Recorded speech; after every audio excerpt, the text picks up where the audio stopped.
समस्त को praise the Lord. प्रभु नाम गौरव हो। आज चिंता निमंते आम गोटे वाक्यांश पाठ करवा गीत संहिता 138 अध्याय तार 8 पद। सदा प्रभु मो संपर्कीय विषय साधन करिवे।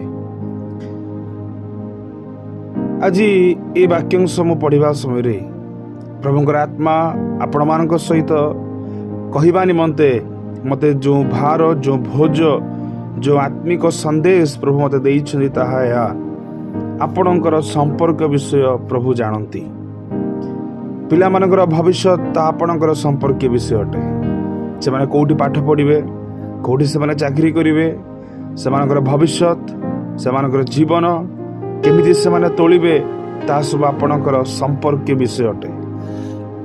आपणकर स्वामी जीवन, से मानकर चाकरी क्षेत्र, से मानकर काम क्षेत्र, से माने केमिति आगु को बढ़िबे, आत्मिकतार केमिति बढ़िबे, जागतिक भाव में से उन्नति, ए सबू आपणकर संपर्क विषय अटे। आपणक स्त्री शारीरिक सुस्थता, तार भविष्य, से आगु केमिति आत्मिकतार बढ़िबे, ताहा प्रिय श्रोता माने ता आपणकर संपर्क विषय अटे। अनेक पिला माने मध्य शुणुछंती, पिला माने आपण मानकर बयस बापा माँ वृद्ध हो गले, बल नहीं, आरोग्य नहीं, से किए संभाळिबे, से किए देखिबो, अवश्य ता आपणकर दायित्व।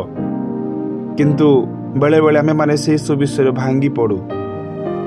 हेटी प्रभु का वाक्य लिखा जाए आपणकर संपर्क विषय कौन अच्छी ता से साधना करिवे। आज रे प्रसंगरु पवित्र आत्मा आपणक सहित कहवा मते जो संदेश जो बाणी देइछन्ति ताहा आपणकर संपर्क विषय कौन अच्छी प्रभु ता साधना करिवे। गीत संहिता 57 अध्याय तार 2 पद जदि आमे पाठ करू, सेठी गोटे विषय लिखा जाए जे मोर परमेश्वर से मोर साधनकर्ता परमेश्वर अटंती।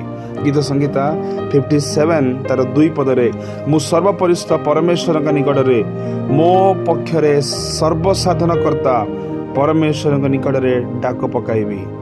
ए जगह प्रभुंकर आमे एक उत्तम गीत रचक दाऊद कहउछंती मोर परमेश्वर से मोर सर्वसाधनकर्ता परमेश्वर अटंती। आपण माने वाक्य को टिके ध्यान करंतु।